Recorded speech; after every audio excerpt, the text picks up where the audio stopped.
आम दी भौणी खाई P rest नहीं बसिक उठी आसीगलु रोसई मुझे शाग बाछुची से तार डालमा काटुची गैस प्रोब्लेम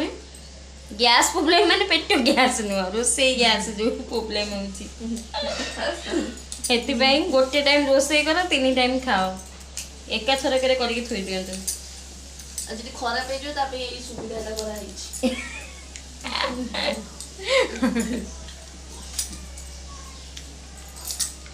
एटा कौ शाग किए कहीपर खड़ा शाग आज अरुआ भात डालना संक्रांति रे शाग भजा एति आइटम आ बेसी किसी रोषे कर गैस असुविधा बहुत आ पकेबू खड़ा डालमा रे सजना छुई ना पकाना डाल खड़ा कर सजना छुई अच्छी ना माँ पचारे गाँव को आसते तो माँ पचारे माँ मत पचारे अच्छी ना कौन सजना छुई मना कले एति शाग गोटे बिड़ा हो ना गोटे बिड़ा आउे हो ना कौन